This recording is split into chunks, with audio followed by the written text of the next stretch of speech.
नमस्कार, NTV India news में आपका स्वागत है। मैं हूं साक्षी। पेश है आज की प्रमुख हलचल। 20 फरवरी को सीधी विधानसभा क्षेत्र में आयोजित की जा रही विकास यात्रा 20 फरवरी को ग्राम पंचायत जमुनिया कला से प्रारंभ होकर बमुरी, कोचिटा, छुहिया, सारो कला होते हुए पोखटर में समाप्त हुई। इस दौरान विधायक सीधी केदारनाथ शुक्ल द्वारा 182.81 लाख रुपए लागत के निर्माण कार्यों का भूमि पूजन एवं लोकार्पण किया गया। इस दौरान उन्होंने विभिन्न हितग्राही मूलक योजनाओं के हितग्राहियों को हित लाभ का वितरण किया। साथ ही विभिन्न क्षेत्रों में उत्कृष्ट कार्य करने वाले ग्रामीण रत्नों को शाल और श्रीफल देकर सम्मानित किया गया। विधायक सीधी श्री शुक्ल ने कहा कि यह विकास यात्रा जनता के जीवन में खुशहाली लाने वाली यात्रा है। यात्रा के माध्यम से न केवल जन समस्याओं का समाधान किया जा रहा है, बल्कि घर घर लोगों को चिन्हित कर उन्हें योजनाओं से लाभान्वित करने का भी कार्य किया जा रहा है। उन्होंने कहा कि मुख्यमंत्री श्री चौहान गरीब एवं वंचित वर्गों सहित किसान, युवा, बहन, बेटियों के कल्याण के लिए निरंतर कार्य कर रहे हैं। जनता के कल्याण के लिए धन की कमी नहीं आने देंगे। विधायक ने कहा कि प्रदेश की लाडली बेटियों के उज्जवल और सुरक्षित भविष्य के निर्माण के लिए लाडली लक्ष्मी योजना संचालित की जा रही है। अब हमारी बहनों के सशक्तिकरण के लिए भी लाडली बहना योजना 5 मार्च से संचालित की जाएगी, जिसमें गरीब एवं निम्न मध्यम वर्गीय बहनों को प्रति माह 1000 रुपए की राशि उनके खातों में डाली जाएगी। विधायक ने कहा कि प्रधानमंत्री श्री नरेंद्र मोदी एवं मुख्यमंत्री श्री चौहान निरंतर राष्ट्र निर्माण और जनहित में कार्य कर रहे हैं।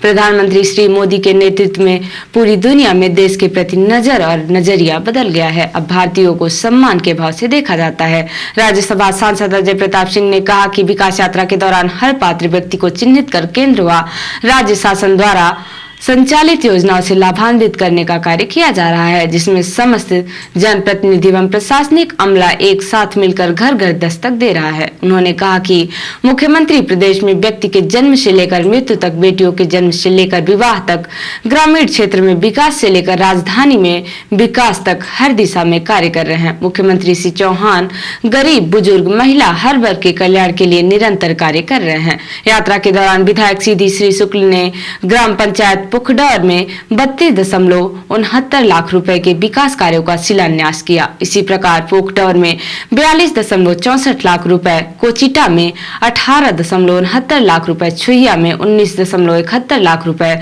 जमुनिया कला में 26.5 लाख रुपए, बमुरी में 12.63 लाख रुपए एवं सारो कला में 29.95 लाख रुपए लागत के विभिन्न विकास कार्यों का लोकार्पण किया गया। इस अवसर पर विधायक द्वारा गोवंश की रक्षा तथा एरा प्रथा को समाप्त करने की शपथ दिलाई गई। साथ ही नशा मुक्त समाज की स्थापना की शपथ दिलाई। कार्यक्रम में जनपद अध्यक्ष सीधी धर्मेंद्र सिंह परिहार, गुरुदत्त शरण शुक्ल, नायब तहसीलदार दीपेंद्र तिवारी सहित जनप्रतिनिधिगण, संबंधित अधिकारी, कर्मचारी एवं ग्रामीण जन उपस्थित रहे। 20 फरवरी को अनुसूचित जाति के प्रदेश अध्यक्ष प्रदीप अहिरवार के मुख्य अतिथि जिला कांग्रेस कमेटी के अध्यक्ष ज्ञान सिंह की अध्यक्षता, प्रदेश उपाध्यक्ष लालचंद्र गुप्ता, पूर्व नपा अध्यक्ष देवेंद्र सिंह मुन्नू, आदिवासी प्रकोष्ठ के जिला अध्यक्ष तिलक राज सिंह गोंड, जिला पंचायत सदस्य राहुल पटेल के विशिष्ट आतिथ्य में जिला अध्यक्ष अनुसूचित जाति प्रकोष्ठ केडी साकेत के आर्जिकत्व एवं विशेष उपस्थित में अनुसूचित जाति प्रकोष्ठ के पदाधिकारी एवं कार्यकर्ताओं की महत्वपूर्ण बैठक जवाहर कांग्रेस भवन में संपन्न हुई। बैठक के प्रारंभ में महापुरुषों के छायाचित्र पर पुष्पांजलि अर्पित कर दीप प्रज्वलित किया गया। तत्पश्चात राष्ट्रगान का गायन हुआ। अनुसूचित जाति प्रकोष्ठ के जिला अध्यक्ष केडी साकेत ने पधारे अतिथियों का स्वागत माल्यार्पण एवं बाड़ी के माध्यम से किया। आयोजित बैठक में अनुसूचित जाति के प्रदेश अध्यक्ष प्रदीप अहिरवार ने भाजपा सरकार पर सीधा आरोप लगाते हुए कहा कि भाजपा की सरकार ने अनुसूचित जाति के लोगों का सिर्फ शोषण किया है। सरकारी योजनाओं का लाभ उनको नहीं प्राप्त हो रहा। आवास, निराश्रित, विधवा, विकलांग पेंशन जैसी सुविधाओं का लाभ बहुत कम अनुसूचित जाति के लोगों को मिल रहा है। उन्होंने अपने समाज के लोगों का आह्वान करते हुए कहा कि आने वाले विधानसभा चुनावों में इस अनुसूचित जाति विरोधी सरकार को प्रदेश की सत्ता से उखाड़ फेंकने का संकल्प लें। तानाशाही जो रवैया है देश में, जो तानाशाही सोच है, वो आज इस देश में नरेंद्र मोदी के नेतृत्व में चल रही है। किस तरीके से मध्य प्रदेश में कमलनाथ जी के नेतृत्व में सरकार चल रही थी, आप सब लोग जानते हैं। उस सरकार को इन्होंने पैसे के दम पर, पैसे के बल पर खत्म करने का काम किया और अपनी सरकार बनाई। अनुसूचित जाति समाज के लोग यहाँ नहीं, पूरे प्रदेश बड़ी संख्या में, हमारे वक्ताओं ने भी कहा, एक समय ऐसा था कि जब कांग्रेस पार्टी की सरकार बनती थी, जिसको भी टिकट मिल जाता था वो आश्वस्त होता था अपनी जीत के लिए कि अब मेरी जीत सिद्ध है। लंबे समय अनुसूचित जाति हो, जनजाति हो, पार्टियां बनी, उन पार्टियों में अनुसूचित जाति और जनजाति के समाज के लोग गए। वोट तक अपने वोट को खराब करने का काम लंबे समय से हो रहा है। अनुसूचित जाति समाज और जनजाति समाज का जो वोट देने का अधिकार बाबा साहब अम्बेडकर ने संविधान में दिया, मैं हमारे भाइयों से और समाज के लोगों से अपील करूंगा, अगर आप वोट देके राजद चुनते हो तो आपको वोट का अधिकार संविधान देता है, लेकिन संविधान ही रहेगा। भारतीय जनता पार्टी विधान को खत्म कराती है। जिस तरीके नोट नरेंद्र मोदी जी ने लगी, उसी से एक दिन रात में नरेंद्र बुलाएंगे और ये बाबा साहब के द्वारा बनाया गया संविधान हम बदलते हैं और नया संविधान भारतीय जनता पार्टी की नरेंद्र मोदी सरकार लड़ेगी। बैठक में अपने विचार व्यक्त करते हुए जिला कांग्रेस कमेटी के अध्यक्ष ज्ञान सिंह ने कहा कि भाजपा और भाजपा सरकार के मुखिया शिवराज सिंह अनुसूचित जाति के भाई बहनों को सिर्फ वोट बैंक समझते हैं। जब बात उनके जन कल्याण की आती है तो कोरी घोषणाएं कर लोगों को बरगलाने का काम करते हैं, लेकिन किसी भी योजना का लाभ समाज को नहीं मिल रहा है। लेकिन अब यह समाज जागृत हो गया है और शिवराज सिंह की कोरी घोषणा और लफाजी को समझ चुका है और आने वाले विधानसभा चुनावों में अनुसूचित जाति समाज के लोग भाजपा को सबक जरूर सिखाएंगे। पद नहीं है तो बैठी ना, पद मिला है, काम करिए, अपना गांव मुझे, पंचायत मुझे, मंडलम सेंटर कांग्रेस पार्टी में बनेगा। कांग्रेस पार्टी में जनप्रतिनिधि हैं, उनके विचारधारा के लोग हैं, सरपंच पंच लोग हैं, उनसे मिली और एक अच्छी टीम बनाई। जब एक अच्छी टीम बनाओ और जब प्रदीप महिवाल जी अपना से बात करेगी, जब संगठन की रिपोर्ट अपना दे रहा है तो भोपाल में बैठ के अपना के संगठन की निगरानी कैसे करना है और अपना का बता सकता है संगठन सही मार्ग में अच्छा चला रहे हैं। बैठक को प्रदेश उपाध्यक्ष लालचंद्र गुप्ता, पूर्व नपा अध्यक्ष देवेंद्र सिंह मुन्नू, महामंत्री शीला रानी साकेत, महामंत्री भूपेंद्र सिंह नन्हे, आदिवासी प्रकोष्ठ जिला अध्यक्ष तिलक राज सिंह गौड़ ने भी संबोधित किया। Lalitpur Singrauli rail line project में भू अधिग्रहण और जमीन के बदले नौकरी की मांग को लेकर पन्ना, रीवा, सीधी व सिगरौली के किसानों का विगत 15 जनवरी से गोविंदगढ़ के बांसा गांव में अनिश्चितकालीन धरना चल रहा है। उक्त आंदोलनकारियों को और ताकत तब मिल गई जब पूर्व नेता प्रतिपक्ष अजय सिंह राहुल का समर्थन मिल गया। पूर्व नेता प्रतिपक्ष के निर्देश पर सीधी कांग्रेस जिला महामंत्री ज्ञानेंद्र अग्निहोत्री के नेतृत्व में ब्लॉक कांग्रेस कमेटी रामपुर नैकिन के अध्यक्ष प्रदीप द्विवेदी, ब्लॉक महिला कांग्रेस अध्यक्ष श्रीमती वसुधा सिंह, ब्लॉक युवा कांग्रेस अध्यक्ष आशीष तिवारी, विधानसभा महासचिव शैलेंद्र पटेल, सचिव रोहित विश्वकर्मा, आरटी सेल संयोजक अभिषेक द्विवेदी, ब्लॉक युवा कांग्रेस उपाध्यक्ष कुणाल पांडे, लवलेश सिंह, अनुज तिवारी सहित आधा सैकड़ा लोग धरने में शामिल होकर धरना प्रदर्शन कर रहे किसानों और युवाओं का आत्मबल बढ़ाया।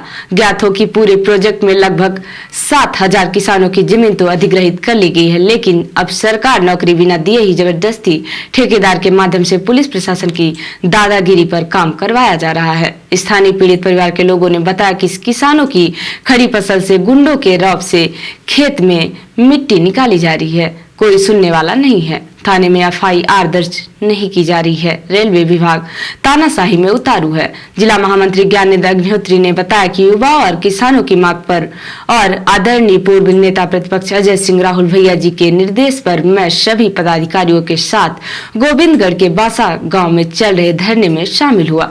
आंदोलन कर किसानों से राहुल भैया की फोन पर बात करवाई और जब तक किसानों की मांगों का निराकरण नहीं किया जाएगा तब तक इस लड़ाई को किसानों के साथ लड़ा जाएगा। विगत दिनों चुरहाट विधानसभा अंतर्गत ग्राम मधु गांव में हुई कमलेश पटेल पिता अमृतलाल पटेल की मौत पर उनके परिजनों से मिलकर शोक संवेदना जताने वालों नेताओं का सिलसिला लगातार जारी है। उसी कड़ी में बीजेपी के पूर्व सांसद गोविंद मिश्रा के पुत्र चुरहाट के आम आदमी पार्टी के नेता राजन मिश्रा ने भी मृतक कमलेश पटेल पिता अमृतलाल पटेल के गाँव गाजर में पहुंचकर उनके परिजनों से मिलकर अपनी शोक संवेदना व्यक्त की। मृतक के परिजनों से मिलने के बाद 20 फरवरी को आम आदमी पार्टी के नेता राजन मिश्रा ने मीडिया को अपनी प्रतिक्रिया दी और बताया कि लहिया में हुई घटना के बाद पीड़ित परिवार काफी डरा हुआ है और वह न्याय चाहते हैं। मैं कल उनके घर गया था, मैंने वहां देखा बेचारे बहुत डरे हुए हैं। उसके कारण सिर्फ इतना है कि वो न्याय मांग रहे थे और पुलिस की लापरवाही मैं कहूँगा, कि जब घटना हुई, लाश 2 घंटे तक पानी में पड़ी थी, वो बेचारे पुलिस से आशा कर रहे थे कि हमें त्वरित न्याय मिल जाए। त्वरित न्याय तो नहीं, मतलब ये कि तुरंत ऐसी कुछ व्यवस्था कर दीजिए कि बॉडी का पोस्टमार्टम हो जाए।